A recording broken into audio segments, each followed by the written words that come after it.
Hello, this is Keith Stone with the Center for Hellenic Studies. We're here for another Cosmos Society online open house, and our guest today is Finnian Gerety. Finn earned his PhD from Harvard University in 2015 in South Asian Studies. You've also been a lecturer in Hindu Studies at the Divinity School at Harvard, a visiting assistant professor of Religious Studies at Brown, and currently a postdoc at Yale University's Institute for Sacred Music. And you're here to talk with us today about, well, let me find the title, Living Traditions of Vedic Ritual and Recitation in India. I usually start these off, Finn, by asking, how did you get interested for the first time in your topic? What was your moment of inspiration, I suppose, led you in this direction? Yeah, great. I mean, that's always such an interesting question to entertain because, as with all our interests in life, how far back do you want to go, right? Right. But since this is a group with some acquaintance with the Center for Hellenic Studies, classics at Harvard, and Greg Naj's work, I'll go a little further back than I might normally. And that's just because I was an undergrad at Harvard and Greg was one of my teachers. So I did Latin and Greek, and actually I'd done Latin and Greek in high school and then had added Sanskrit when I showed up in Cambridge at 18 years old. And so I kind of just, in a somewhat perfunctory way, went through the typical classics curriculum, learned some Sanskrit, and in a very kind of bookish way. But I always had this other life down in Central Square and in Boston and the nightclubs where I had a rock band. And so those were kind of the two somewhat disjointed halves of my personality as a Harvard undergrad. And it's somewhat ironic looking back that I worked with Greg intensely and of course was aware of Albert Lord and oral tradition and performance in a kind of hazy undergraduate way, not to denigrate any undergrads, but to denigrate myself. And then after college, I went off as just to do my rock band thing, and so for 10 years, all through my 20s, I didn't spend too much time in the library, and I spent a lot more time in recording studios and bars playing music. And I bring this all up because when it came time, when I was inspired, I should say, to kind of return to my studies and to graduate school, I looked back at what I had learned and some of the people and work I'd been exposed to earlier, and I saw it in a whole different light. All of a sudden, Albert Lord's ideas about oral tradition and performance, and Greg's whole paradigm of poetry as performance, right? Literature as performance was very real to me after kind of 10 years in nightclubs and recordings and basically practicing what is a kind of hybrid modern oral tradition, right? Rock and roll. We never use sheet music or anything like that. It's all, let's do this song, let's do that. Here's how it goes. It's all very kind of the transmission, if you will, of the rock and roll repertoire, at least in my bands, was always oral, visual, gestural, anything but written. So all that is to say, when I went back to grad school, I said, wow, I really want to make up for lost time and get to know more about the kind of Perry Lord Najian perspective on ancient culture. And since I had the Sanskrit background, there was a little fork in the road, and I said, okay, I can either go do classics or I can go do the Indian stuff. And it wasn't entirely arbitrary. It was something of a calculated decision. But in India, as I'm going to talk about today, we have some of the earliest continuously transmitted and surviving traditions of chanting, recitation, effectively music. It would be as if, to take a Homeric comparison, you had a tradition of Homeric performance that continued and dynamically changed for the last 2,500 years, right? So that you actually had Homeridae now, right? Sons of Homer now claiming this legacy and continuing to perform that repertoire. So in India, you have that in the form of Brahmins, some of the priests I'm going to introduce you to today.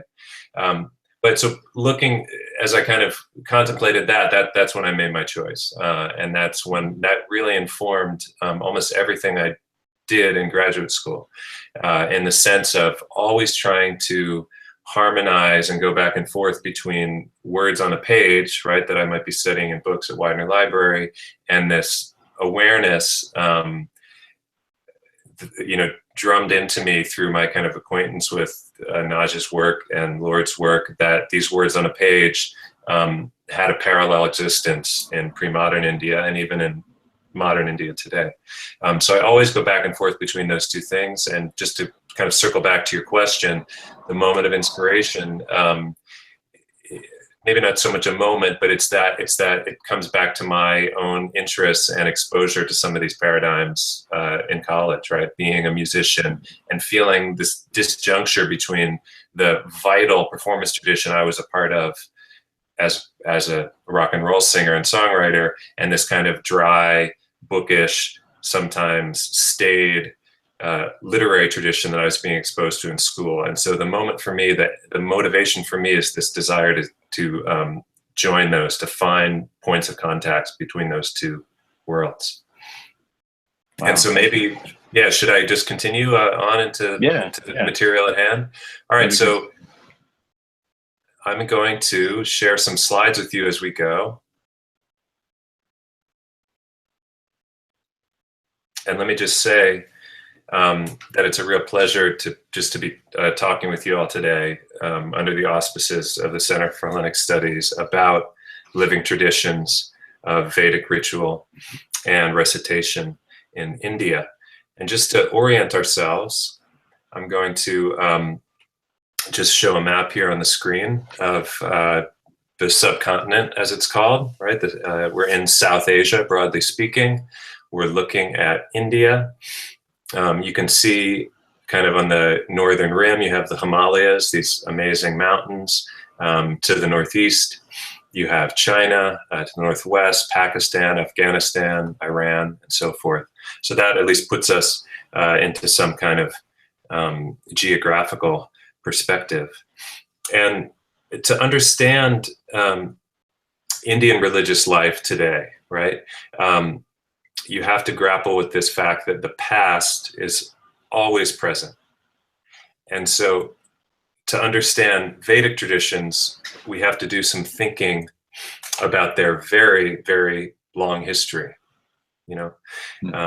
So the Vedas are the earliest Indian texts that we have, and among the earliest Indo-European texts that we have. Not quite the earliest, that honor belongs to some Anatolian texts, but so the Vedas are composed during the first half of the first millennium BC. The word Veda means knowledge, and they're composed in Sanskrit, which I should also mention, since we have a kind of Indo-European inclined audience, is an Indo-European language. Maybe that goes without saying for this learned group. But so it's related to Homeric Greek, it's related to Latin, it's related to English, right? And so it's just important to keep that in mind, because it's not just a linguistic fact, it's also a cultural and literary and poetic fact, as Cal Watkins, who's one of Greg's teachers, and also briefly a teacher of mine when I was 18, has shown in his books on Indo-European poetics, right? So there's, if you're interested in this topic, and I know you are, but in terms of branching out towards Sanskrit, that's another fascinating area to think about, because you have whole epics in Sanskrit that, broadly speaking, are cognate with Homeric epics, right, and stories. And that means that they're cognate on the level of language and diction in very specific ways, but then they're also, there's an argument to be made that they're cognate in much larger ways at the level of story and theme. And so in India, the Vedas are also kind of known as the scriptures of Hinduism. Now, Hindu traditions you know, it's really hard to say sometimes, especially when you don't have a charismatic founder, where a religion begins, right? Where the founding is. And in Hinduism, there are many charismatic figures in the course of it, but there's not necessarily one charismatic founder that we date the religion from. So suffice it to say that Hinduism gets going in the wake of the Vedic text formation and the formation of this body of rituals I'm going to talk to you about. So they're regarded as the scriptures, right? But the Greg Naj in me is immediately flagging that word, right? Scripture, right? Script, writing. Exactly. Uh-oh, we have to confront this, right? And so let me just flag that for you and say that scripture, insofar as it connotes writing and literacy, is not the most apt term. For several reasons. You'll see some of those as we go, pertaining to kind of the fundamental orality of this tradition, but also then in a very kind of a specific historical reason, there's no writing or literacy or inscriptions attested in India for the time period when the Vedas are composed. So although experts will disagree and occasionally argue about the extent to which writing kind of impinged on Vedic cultures in the historical period, the consensus is that they're completely orally composed, orally fixed. And this is an interesting point of tension with Albert Lord, because for Albert Lord, oral tradition connotes fluidity, right? It almost is a definitional quality. The fact that you could have a set of repertoire of stories, but that they are fluid in their performance and dissemination. Now, India gives us a counterexample, because we basically have a fixed oral tradition, which is kind of almost an oxymoron in the paradigm that that Lord presents us with. And I deal with that in some of my articles to some extent, and we can talk about that in the question period if necessary. So let's go back to the Vedas. The Vedas are mostly collections of mantras. And a mantra is a Sanskrit formula, a chant, a syllable, or a verse. If any of you has ever taken a yoga class or participated in a meditation and said, Om, you used a mantra right there, okay? And in fact, and this is not what I'm talking about today, but my dissertation is a textual and historical study on the origins and development of the mantra Om, trying to explain how it becomes so important in Hindu traditions. But so the Vedas are full of these mantras, and what I've just always found fascinating, and I hope you don't mind me indulging some etymological talk here, is that etymologically, if we think about what mantra means in etymological terms, it's an instrument of mind, right? So that root man is cognate with Latin mens, English mental, right? So it's interesting to think that a mantra, which is a sound, right? It's a formula, it's something you say out loud, is nevertheless kind of etymologically encoded as something that also is a conduit from the inside, from the mind, from consciousness outside through sound. And I think that goes a long way towards explaining some of the kind of mystical traditions and kind of theological traditions that grow around the concept of mantras and mantra chanting. Namely, for example, that you could meditate on a mantra, right? You may have heard that expression. You don't have to just say it. You could also just meditate on it in your head. So the Vedas are full of thousands and thousands of these mantras. And the central institution of Vedic ritual is sacrifice. Yajna, which loosely translates to worship. So just in terms of kind of defining our terms, I think of a sacrifice as a ritual of offering food, animals, or other material, right? You know, literally you make something sacred by offering it in the name of usually a god or gods. In the Vedic context, fire is involved, and we'll talk about that in a second. And so one thing we get in the early Vedic poetry, because some of the mantras are verses of poetry, is all these kind of very heady reflections about sacrifice and its implications. And so in the Vedic mythology, sacrifice is identical with kind of a primordial sacrifice, is identical with this act of creating the cosmos as we know it. So a sacrificial act is a cosmogonic act. And when the first sages performed the first sacrifice, they also performed a cosmogony. They also created the world through their ritual activities.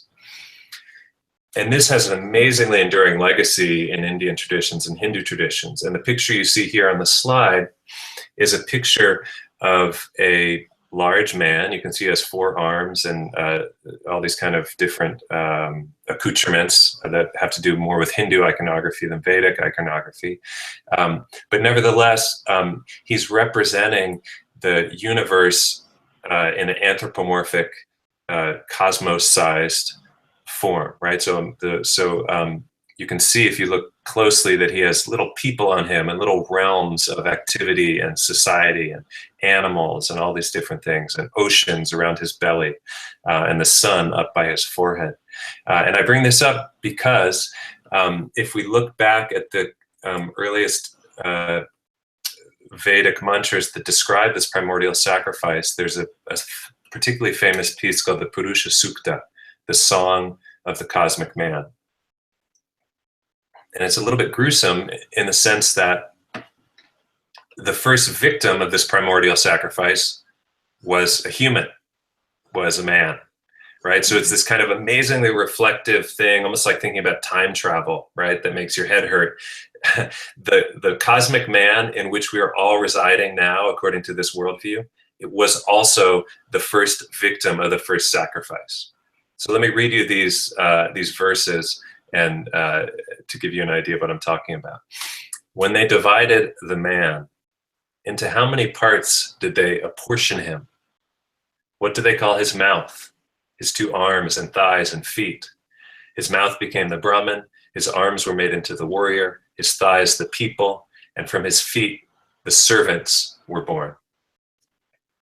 So that is just, when this in the language here, when they talk about apportioning the man, they mean that in a very literal sacrificial sense, right? The way you'd cut up a victim and give different portions to different people. But I'm drawing attention to this here. I mean, any one of these is like a rabbit hole we could go down and just stay. We could just hang out for hours, right? So I'm trying to restrain myself. I bring it up here to talk particularly about that one line. His mouth became the Brahman. Okay, because Brahmins are really important to living traditions of Vedic ritual.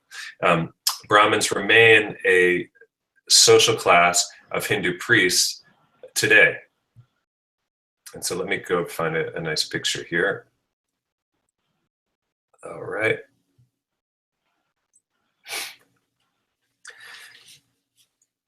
So yeah, the Brahmins are a caste in Indian parlance of Hindu priests and religious specialists down to the present day. They supervise worship in temples. They help regular people perform life cycle rites, birth, death, initiation, marriage, and so forth. And here in this slide, you see a group of highly traditional and orthodox Brahmins in the South Indian state of Tamil Nadu. They're only men can be priests in the Brahmin worldview. So of course, although but they do have families, there's no kind of celibacy required or anything like that. So they're a kind of social class of priests who nevertheless live in the world and participate in the world. They're not exactly cloistered except by their kind of ideology and codes of purity and so forth that they may observe.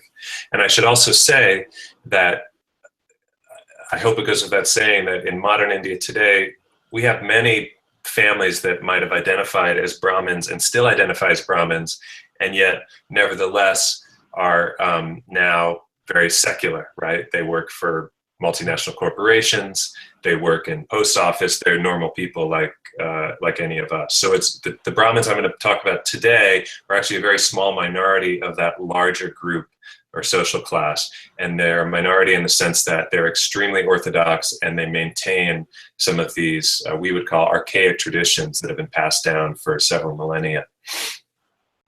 And so lineages of Brahmins, such as the ones you saw in that last slide, are crucial to the ongoing transmission of the Vedas.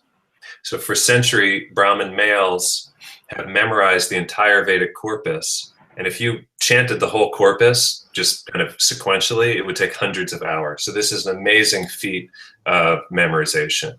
And remember, again, it's contrary to the kind of Perry Lord model of fluid oral tradition. It is literal rote memorization, where every syllable of every mantra has to be reproduced exactly the same. And they've passed it on after memorizing it to their sons and grandsons. So let's talk a little bit about Vedic pedagogy and how these oral traditions survive today in India.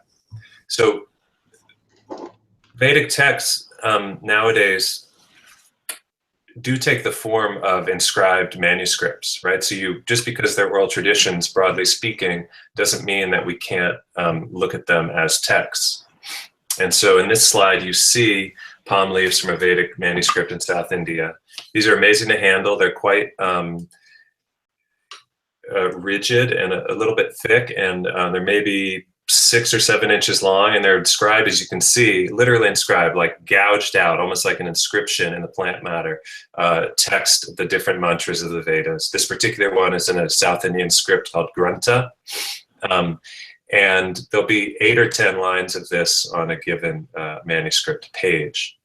So that's not ink, that's an actual incision. That's an incision. And in fact, if no one's used them for a while,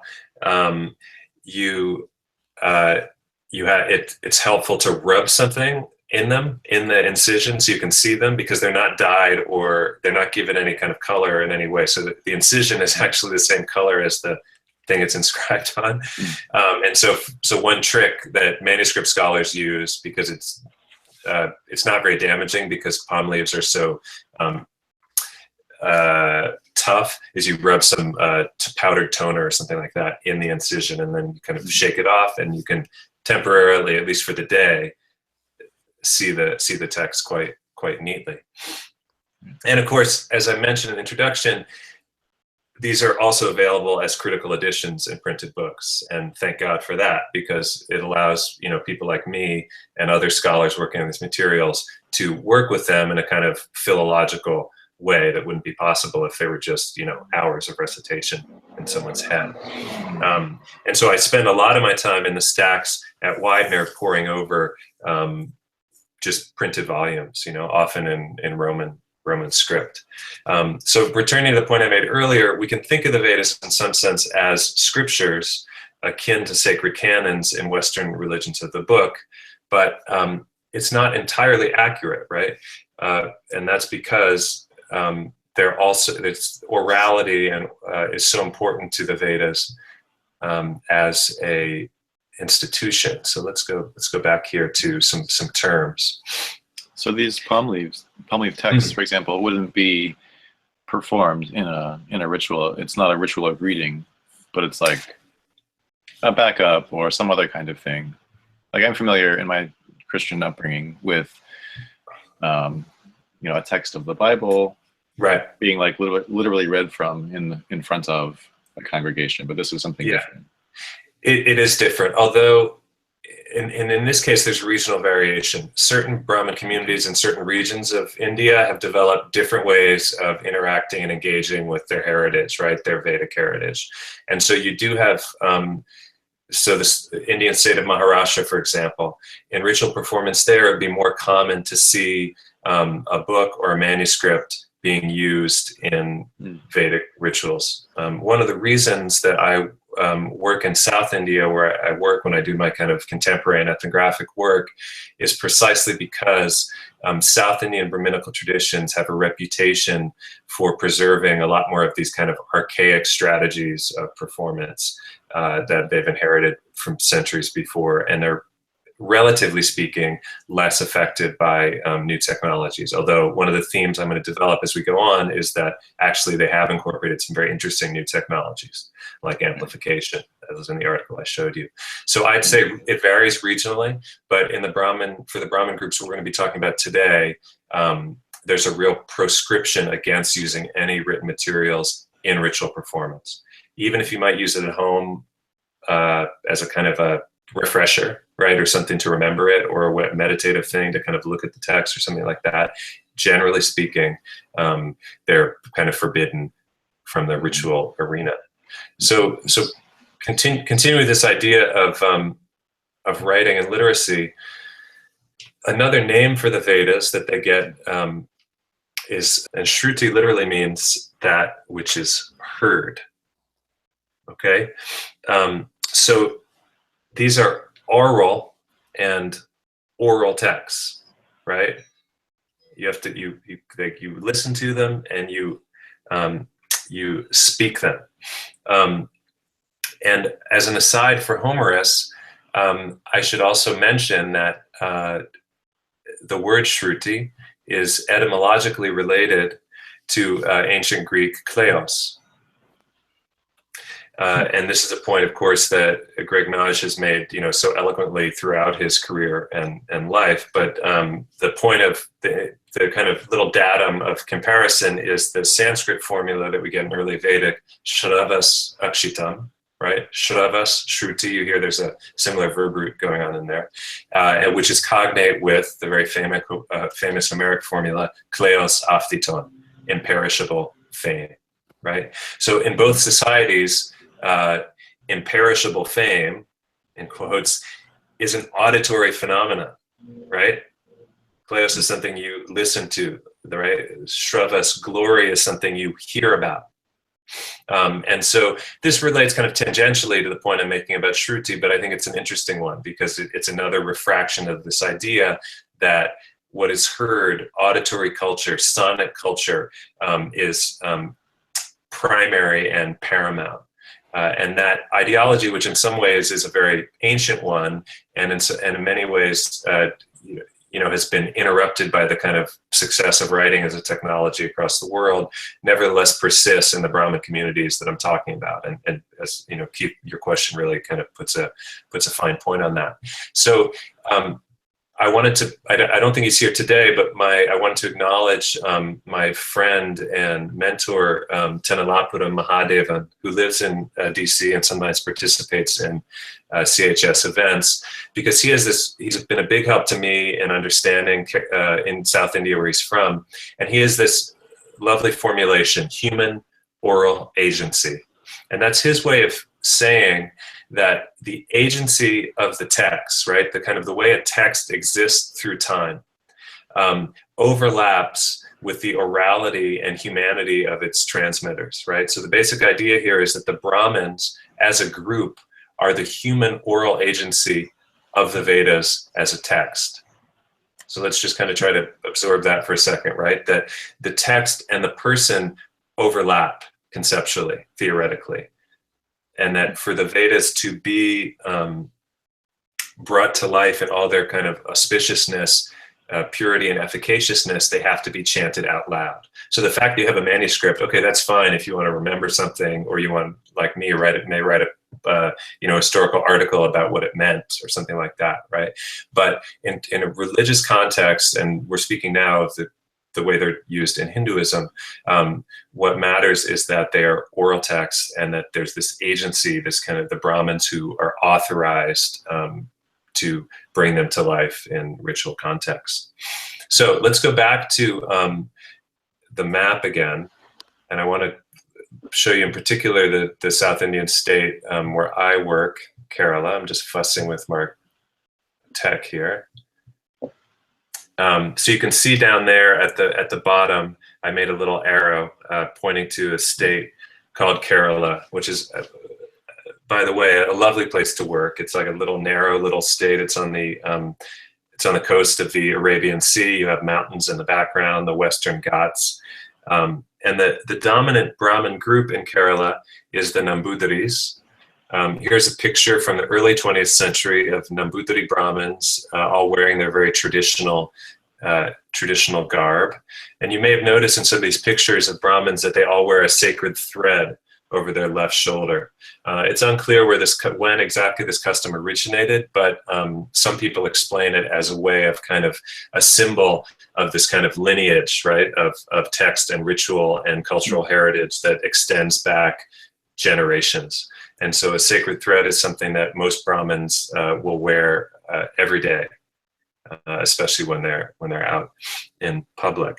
And so the Nambudhiris, as I mentioned, are known for archaic forms of recitation and ritual performance. And usually Nambudhiri pedagogy involves a teacher and student sitting face to face, and the lesson proceeds entirely orally with some accompanying gestures. So in this slide, you see a teacher, a Vedic teacher, who's in the midst of a lesson, and he has a gestural kind of idiom that accompanies everything he recites. So even though traditionally Nambudhiris haven't used writing as a technology, they have resorted to the technology, we might call it, of the human body to help in their teaching, right? They have a whole system of gestures that accompanies the text they recite. Listening to him on the other side would be his student, okay? And this is another student, a friend of mine named Srijit, who's basically responds to the teacher's prompting. The teacher says some mantras, the student responds, and they go back and forth like this. And so if you looked at the video that I circulated beforehand, I won't show it now, but I'll just kind of refer to it. You may have noticed that the teacher and student are sitting face to face, and they're just basically passing this mantra back and forth with gestures. You know, one says the mantra, gestures it, then the student responds, and the teacher corrects him briefly. And this is how it goes, just rote learning back and forth, no mediation except gestural and sonic between the practitioners and the text that they're trying to learn. But in the last 50 years in South India, as in so many places across the world, Kerala society has really changed, and Vedic traditions have declined. And as the traditions get smaller, and there's the critical mass of people involved shrinks, practitioners have often resorted to new technologies to help them in their teaching. And so this could be a fairly old-fashioned technology like writing. So here's some Kerala Brahmins from a different group, but they're representative of some of the practices I was talking about. They're using a notebook here in the privacy of their own home to kind of cram their lessons, right? And this is kind of a common scene. You'll have a teacher who's a good 30, 35 years older, and then a student. And this is kind of exemplifies the fragility of Vedic traditions. They're starting to basically skip generations. You have men in the 60s and 70s as India was modernizing who said, I don't want to do that. I don't want to learn that anymore. They didn't learn it, but their sons are starting to rediscover some of these traditions and going to the older generation to revive them. And so one thing that's helpful in that context is technology. And so here's the same teacher, right? This is the same teacher, and this corresponds to that other video I circulated called Digital Guru. Even though in a normative way, you shouldn't use technology in your lessons or in ritual performance, this teacher is one of the last people who know is expert in a particular area of the Vedic repertoire that involves song, Samaveda. And as one of the last teachers who knows the whole repertoire in his head, he's on this precipice, right? Where when he passes, and he has passed on, all that knowledge will go with him, right? Yes, that's true, except that in the 90s, he recorded the entire repertoire that he knew for Indian scholars working in Kerala. So this plays into this idea that I took as the title of my as an article title, and then as the title of that movie, of the digital guru. Right, guru is the Sanskrit word for teacher, and we have a human guru, flesh and blood. You're just teaching in person, but then all of a sudden you have this through new technology, digital technology, of the possibility for a digital guru. You have the possibility for an entire repertoire to exist online that students can access even in the absence of their teacher. Or as you saw in that picture, the teacher himself can access because he can't remember something, right? And so you have these funny situations where the gentleman I showed you is sitting at home. His brother, who's 5 years older, maybe 80, 88, 89, is sitting on the porch. And in old days, he would have just asked his brother, oh, what's that mantra? Like, can you remind me? But he doesn't have to anymore, and his brother's not interested anymore. So he just picks up the smartphone that's loaded up with the entire repertoire he recorded and his brother recorded, and he can access this oral tradition, right? And so I think that gives us a sense, because of the gesture, because of the sound, because the melismatic kind of quality of some of the recitations, digital technologies are much more useful as technologies in teaching and can be assimilated much more easily in an oral culture than written technologies can, right? Because yes, you can look at a manuscript and get the words, but you can't get the pitch, right? There's no system of notation, and you certainly can't get the gestures that accompany it. But when you look at a video, you can. All right. And so let me see where I am here. So basically, the digital technology becomes this powerful tool that transcends the human lifespan, and even when the teacher dies, his expertise can live on. So let me I know we're kind of pressed for time here. Keith, do you think I have another 5 minutes to, to move into the realm of ritual? Okay, yeah, that sounds perfect. Okay, so let me shift gears to, we've been talking about how Vedas are passed on, right? How they survive as texts and as kind of a body of knowledge. But now let's talk about ritual performance. Let's talk about how that knowledge is used in modern India and how it's celebrated in these different observances. Okay, so the central sacrifice among Nambudiri traditions is called Agni. Oh, there's another picture of some of my informants trying on my headphones and just enjoying this brush with new technologies. So Agni is a great word.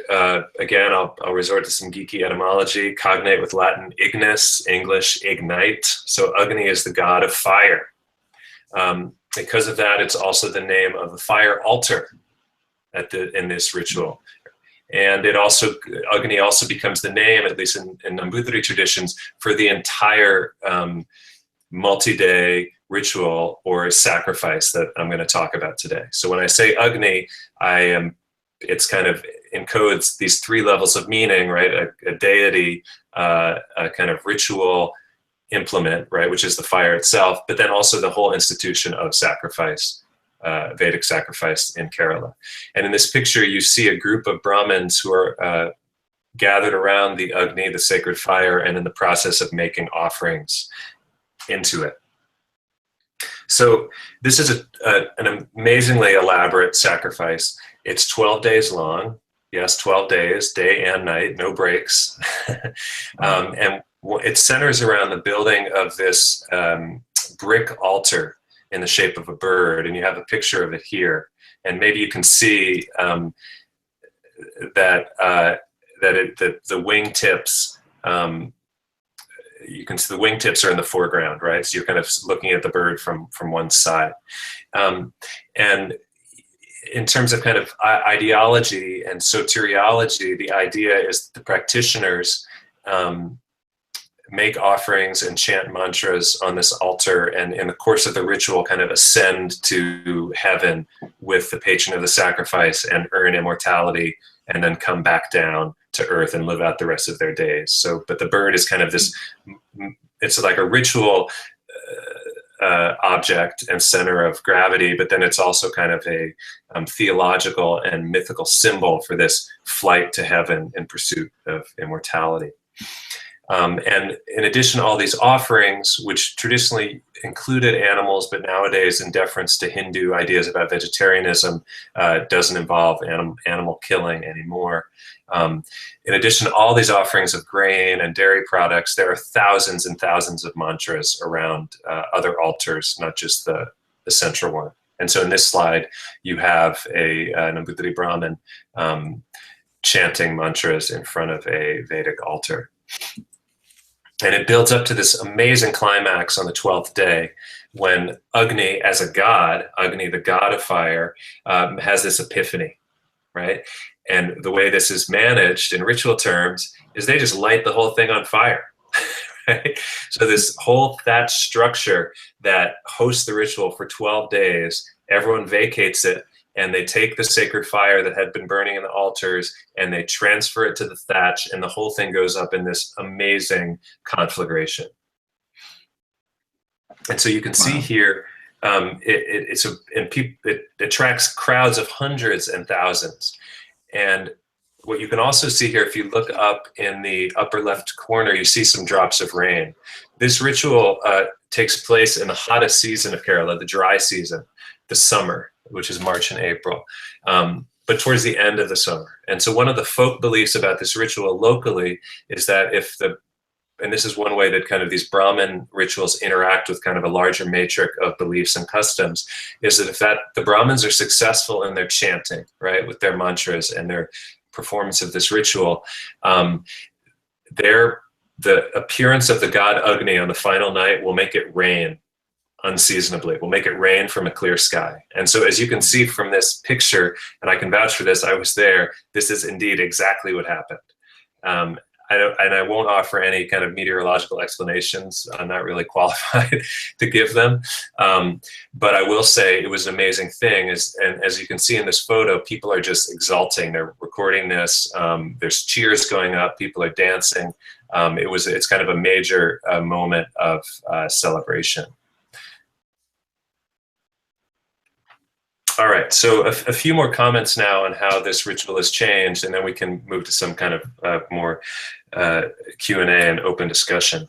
As you saw from that picture, this sacrifice, all 12 days, attracts huge crowds. I'm talking thousands and thousands.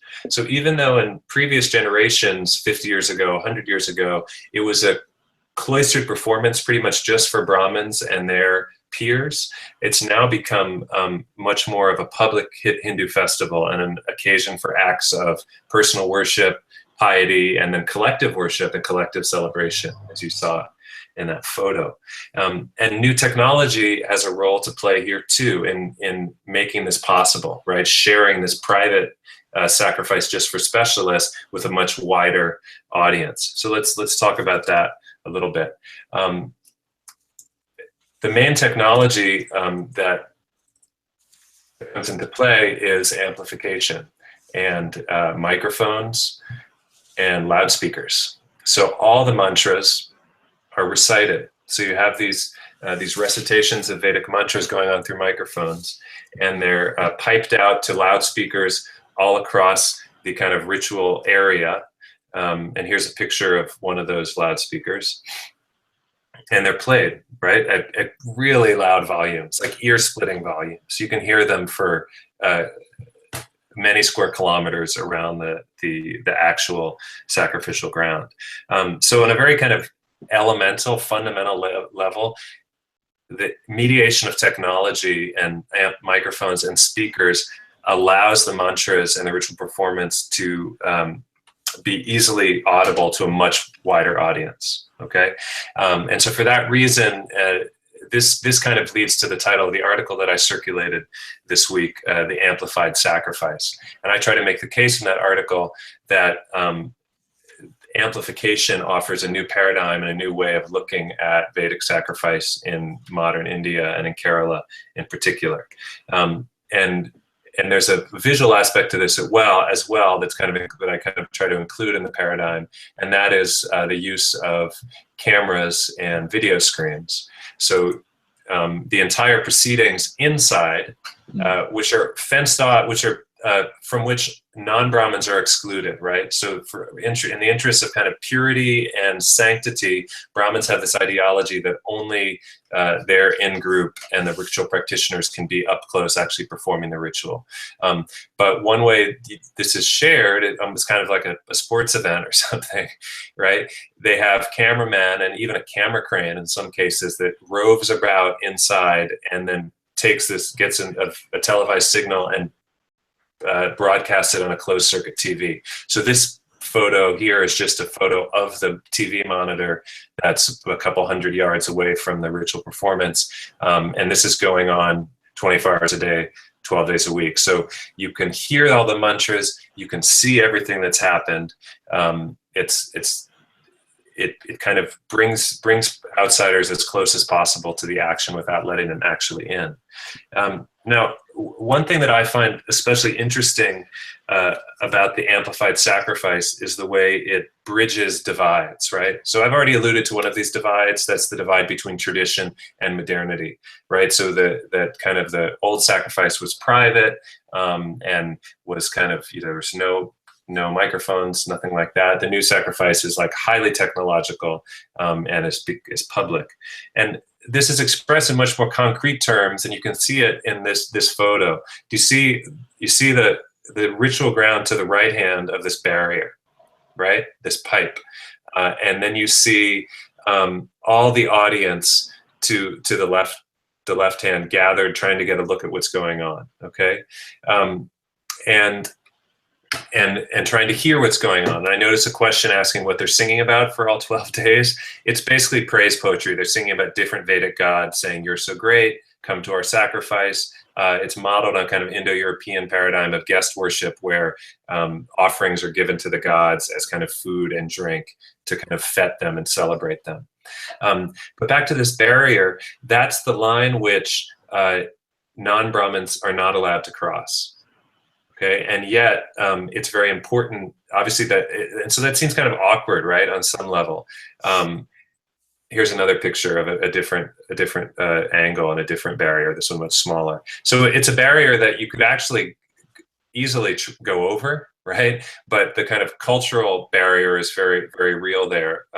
Non-Nambudhiris are not allowed to cross that, and indeed they don't cross it. And it can seem kind of awkward to some extent, but then if you think about, I don't know, a modern rock concert or an opera or a ballet, there's a line, right? The stage makes a line where performers are on one side, audience is on the other, and never the twain shall meet, right? They're kind of meeting in this kind of metaphysical communion that is the performance of art. So in some ways, this ritual performance is similar. But as I mentioned, it has this ideological component, which is that Brahmins have this idea that they're the pure ones, and they, especially when they're involved in ritual performance and reciting the Vedas, they should not be come into contact with the hoi polloi, right, with regular people. And that includes people like me. So a big frustration for me when I was doing this research is, wait, I came all this way to look at this ritual and see it, and now I have to watch it on TV monitors and listen to it through the speakers. And initially I was quite frustrated until I started to try to think a little bit more like an anthropologist and less like a philologist, and say, okay, maybe I can't get access to the materials the way I thought I would, right? But there's a story to be told here. And that's what I'm trying to get at with the amplified sacrifice. Is this kind of key function of this new technology to bridge a spatial divide, right? To connect Nambudhiris on the inside to everyone else on the outside and make participation possible. But then to also bridge this cultural divide.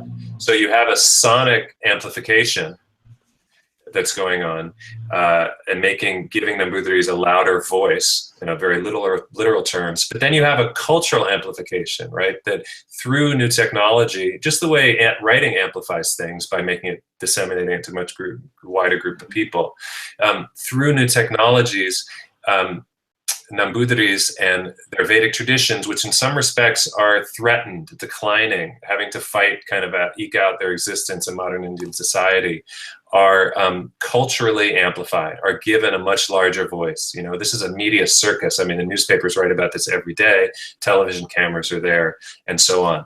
And so I guess that's what I want to leave you with, is the way in which this kind of realm of sonic amplification and sound and performance also translates into much broader ideas of cultural amplification and remaining relevant and kind of doing its part to ensure that the Vedas continue to occupy a prominent position in the Indian religious landscape. Thanks. Wow. Thanks, Finn. Sure. Let's just jump right into questions. I'll ask the first one to kick it off. Yeah. So in ritual context, sometimes the tools that are used in the performance of rituals are sacralized, like a sacred knife you might use to cut something or whatever. How about these audio and video tools? Yeah. Cameras, speakers, are any of those sacralized? Yeah. I'm so glad you asked that, because everything Brahmins do usually has a ritual attached to it, right? So I don't know if you've ever been to, say, Hindu temple in America, you might have noticed they have a carport where if you get a new car, you can do a puja, you can do a little worship for your new car. So I just got a new Subaru. If I was Hindu, I might drive it down and have my local priest sacralize it, just like you said, Keith, right? Oh, okay. So Brahminical culture is like extremely ritualized, you know, to an nth degree, to a degree that sometimes seems foreign to us in America or in the West.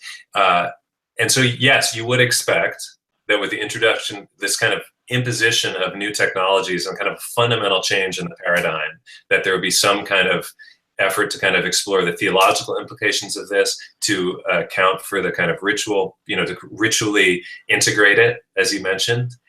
So here's the interesting thing. No, not at all. Not a zero. Okay. There's, and all the other implements are completely sacralized, blessed. So the pots, the fires, the sticks, they all have to be made in specific ways. But this is an area where, and I don't really have a good answer for this, except to say that these are modern people like us. They are using these technologies every day. When they go home, when they're done learning the Veda, they turn on their cable, right? Their TV, they have a phone, right, that they use all the time. It's completely normal to them as regular people, in big scare quotes, right? So that's one aspect, that in some respect, it's just casual and already normalized. The other thing is that it's normalized in Indian sacred context more broadly. So Hindu temples have been amplifying mantras in amongst their congregations and over loudspeakers in cities for generations, probably since the 1960s at least. So the idea of amplifying a sacred text already has some precedence in these other situations.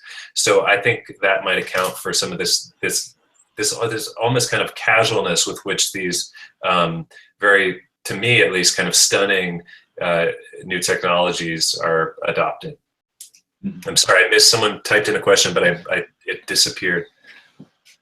I think maybe it was more of an observation. Okay. But there was a question from an online watcher about how did it go? Are there female-centered epics? Or I think you said that, you know, the performers are only male, the practitioners are only male. Are there nevertheless, I guess, female heroes, I think was part of the question, or female-centered epics? Yeah, this is a great question. By and large, it's you know, a ridiculously patriarchal tradition, right? So it's all about, at least from the point of view of the Vedas, it's all about transmission of knowledge, which is only from father to son, or, you know, uncle to nephew, grandfather to grandson. So it's only down the male line, and it's about ritual performance, which is limited to men only, except the sacrifice has a patron, that is to say, in the past, a kind of wealthy member of the elite, like a nobleman or a king, who would have participated, into whom the material and spiritual benefits would be believed to accrue. For a sacrifice to be performed at all, that patron's wife must be present and in the ritual space the entire time. So although women don't have an active role, a female presence is ritually essential to the maintenance of this tradition. And implied in that is another of the rules, which is that in order to participate ritually, you have to be, as a patron, you have to be married. So you have to be a householder, as it's called in Indian parlance, and have a wife and have children. Okay, so that at least allows some space for you know, females, and for the kind of domestic space that they are sometimes associated with in the tradition. More broadly, to the question of female heroes, here Homeric parallels are probably good, because the Sanskrit epics that come after the Vedas but are intimately related with them usually use women are kind of trophies, right? You kind of think of Helen or something like that. So even though they can be wise, and they can be there can be, you know, they can have a lot of passion and wisdom and even heroism, the way they apply their role is not through on the battlefield necessarily, right? It's through their beauty, or their wiles, or their rhetoric. And so we do have female figures, of course, in these heroic epics, whether or not you want to call them heroes, I guess depends on your interpretive framework. However, another interesting thing that doesn't get enough attention is that even though many of the sages who are believed to have composed the Vedas and sometimes are mentioned in the Vedas are male, the overwhelming majority, nevertheless, there are several female sages mentioned here and there in Vedic texts. So this is a tantalizing clue. We don't have enough information about it, but sometimes in the Upanishads, which are later Vedic texts that preserve these kind of philosophical debates and theological debates, we have a male interlocutor going toe-to-toe with a female interlocutor in the court of a famous king. So it's hard to know what that says about the society at the time, except that it seems to have been important to represent women in some context as having an active role in the formation of culture and the interpretation of culture on par with some of their male counterparts. It's exceptional, and I have to say in the stories, the male sage usually ends up winning. So maybe you could, cynically, you could say it's just kind of a foil, you know? Right. Nevertheless, there's threads there that are tantalizing and that suggest some kind of substratum of kind of more active female interpretation. So I saw another question, Damayanti, who's one of the figures, the female figures from this epic. Yeah, I mean, certainly she's a heroine. She's one of the kind of focuses of the story, right? The Nala and Damayanti story. So I would cast a wide net, you know, following Greg's model in terms of, and say, you know, broadly speaking, we can speak of heroes that come in all different guises, genders, species, right? Because in India we have, you know, animal heroes as well. And then for specific traditions and in specific contexts, we can say, okay, this character or persona has attributes that we can call heroic, you know, in that respect. Let me continue to field some of these. One last internet question: is there a founding myth for the Agni ritual? Yes. There are many. Broadly speaking, that entire sacrifice is traced back to the sacrifice of the cosmic man that I alluded to in my presentation. So where there's a kind of primordial victim named Prajapati, the lord of the creatures, who offers his body as the material of the first sacrifice. And through that sacrifice, his body creates the cosmos as we know it. Beyond that, there's no shortage of smaller myth cycles about the sacrifice and the way the gods participate in it. I'll just mention one. The sacrifice, once it gets going, is kind of an institution that can be anthropomorphized and that has its own kind of momentum and agency, you could say. And one of the big themes in Vedic myths is that you have the sacrifice, everyone wants it because they know it leads to heaven, right? It leads to immortality. Everyone wants a share in the sacrifice, but they have to vie with each other to win it. And so you have the gods on the one hand vying with their kind of demonic cousins, the Asuras, on the other hand, to possess the sacrifice. And so I think there are interesting parallels to be made there between generations of gods and say the Greek pantheon and the Titans and so forth. And there are even earlier, more primordial gods that come before the gods and the demons. So the founding of the sacrifice is definitely wrapped up in some of these older myths about the origins of the world and the origins of different races of divine beings. Mm-hmm. I have a quick question, if I may. Going back to how you said that the definition of mantra was an instrument of the mind, and you talked about it being a conduit from the inside of a mind to the outside. But given that the way the teaching goes on and the performance, the ritual performance, there's a transmission also, is there from the outside or from the spoken or chanted words to the inside of the people hearing it, or notions of gods hearing it? Yeah, that's a great question, and it's just a tremendously rich and kind of complex history around the doctrines and practices related to mantras. And in fact, I was talking to a colleague who read my paper and said, well, what about this whole theology of sound in Hindu traditions that talks about subtle sound, right? The sound that's just whispered or muttered. And sometimes, for example, in the initiation process of different groups, even transcendental meditation, which is kind of a Hindu offshoot that's popular in the US, the teacher will whisper the mantra into the student's ear, right? And no one else should hear it. So that kind of gets at this idea of kind of what you raise of this kind of much more intimate kind of soul to soul transmission of a mantra, and that the subtle sound, the part you don't hear, is the most powerful and spiritually efficacious. So in some ways, this paradigm of the amplified sacrifice goes against that theological position.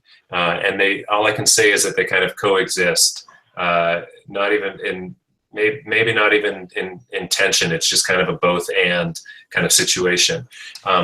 I think the internal dimensions of mantra are generally framed in a much more kind of personal, subjective way, pertaining to one kind of practitioner's personal quest for liberation, or to win some, object of value or something like that. Like, so it could be like a magic spell that you use. Oh, I hope I'm going to use this mantra, really think about it, and maybe I'll ace my exams, or something like that. Or maybe much more grandly, I'll achieve liberation from the cycle of birth and death, of rebirth that we're all trapped in. So that kind of internal dimension of mantra, I think, is always there. It's inherent in the verbal and sonic architecture of the mantra, that you can internalize it and meditate on it for your own kind of subjective goals. But in this kind of maybe it helps to think about this as a kind of collective transmission, where a collective group ritual performance is being transmitted and shared with a much larger collective. And in that respect, brute force, and in terms like material sonic force and volume, is kind of operative, right? How can we channel this to as many people as possible?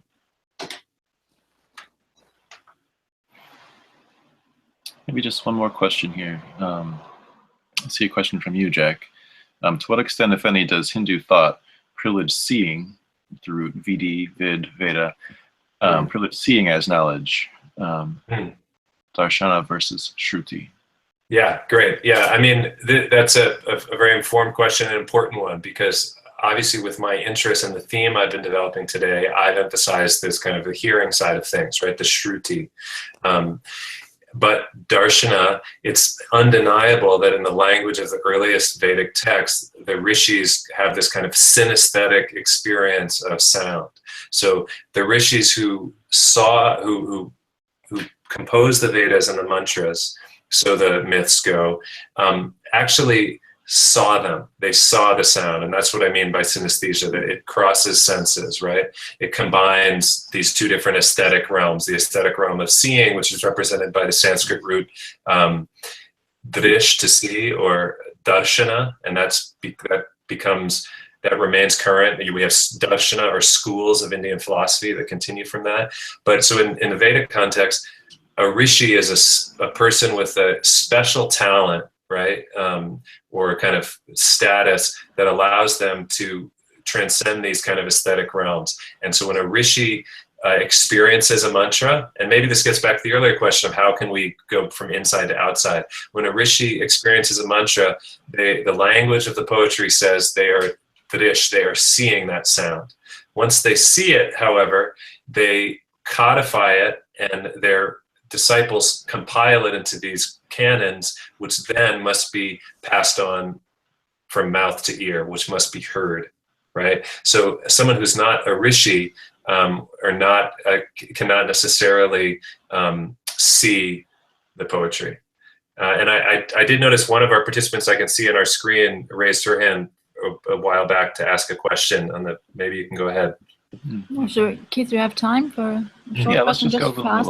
longer. Going back to the fact of changing this transition, changing the character of private sacrifice in previous generations to this public element of the Hindu festival, and accordingly to the what you call the sonic amplification, which is not only sonic but it's cultural, but actually it ends up being religious. Do you find a connecting link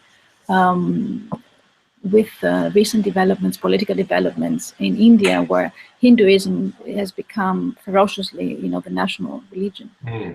Yeah, certainly. Thank you for that question. Yeah, it's a really important one. And yes, I mean, the easy answer is absolutely there's a connection. And I'll try to kind of summarize it, although it weaves a lot of different kind of narratives of kind of power and history. Broadly speaking, the Modi, who's the Prime Minister of India today, has Hindu nationalist sympathies. And what's meant by that doctrine is that India is a Hindu nation and that there's only a place for minorities, Muslims, Christians, Baha'i, Jains, Jews, whatever, to the extent that the kind of autochthonous Hindus who kind of came from there and possessed the kind of destiny and also the contemporary political power in the country allow them space. So that's kind of the Hindu nationalist narrative. Part of this narrative is kind of an alternative take on the history of India and on the origins of the Vedas. So linguists today, whether it's Greg Naj or Cal Watkins or my advisor, Michael Witzel, who's the professor of Sanskrit at Harvard, but partake in a very broad consensus pertaining to the kind of spread of Indo-European languages from the area around the Black Sea 7,000 or 8,000 years ago to all the different points that they are where they're at now, which includes Sanskrit in India and the modern languages Hindi, Punjabi, Marathi, and so forth, right? So the reason I'm bringing up language is because the Hindu nationalist narrative pushes back at that and says, no, that's like a colonialist narrative by Western scholars plying their own political agenda. Sanskrit is from India, and from India, it has influenced Europe. And so they kind of take that whole linguistic consensus and reverse it as a way of kind of, asserting their own importance and agency in this narrative. Going along with that is the idea that because if you accept the assumption that Sanskrit is kind of autochthonous and its bearers, namely the kind of Hindu population writ large, Brahmins in particular, but other Hindus as well, are also autochthonous from India. That implies a kind of ownership, like this is our place, right? And so the Vedas are a kind of really important football, you could say, in that match back and forth about what is the history of India, who owns it, who is to say what it should look like now and going forward. And so the Vedas are often implicated in this kind of nationalist narrative.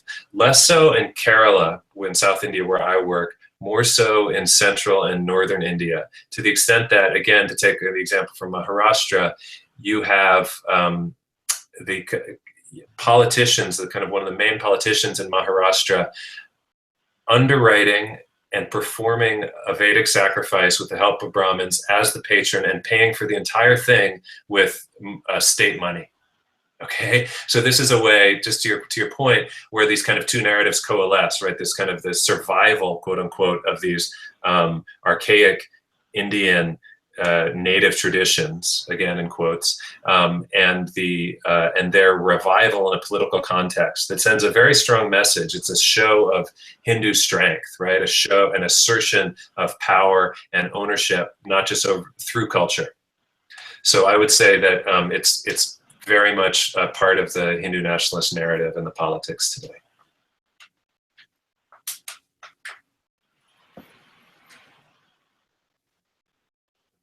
Well, thanks, Finn. Thank you so much. It was such a stimulating conversation. I hope you all got as much out of it as I did. Definitely. Yeah. Great to talk to you again. And, well, I never know how to sign off on these things. So fair enough. Well, yep. I'll just X out, and I hope you guys have a great year. Thanks. Bye. Bye-bye. Oh, Ben left. Sorry, I tried to tell him to stay. I forgot about that part. Yeah. Bye. Bye, Sarah. Bye, Ellen. Bye, Jack. Bye, Victoria. Bye-bye. Bye. Oh, Bye. yeah, you posted stay and then he didn't. Yeah, and he went. Yeah. Nice to see you. I thought I tried to take screenshots, but unfortunately, I seem to have managed to get my desktop instead. So, but we can get one from the playback. So Yeah, that should be right. fine. Okay. Oh, that was brilliant. Okay, That that was was great. great. Yeah. Thank Bye. you. Bye. Bye, everyone. Very excited. Great art.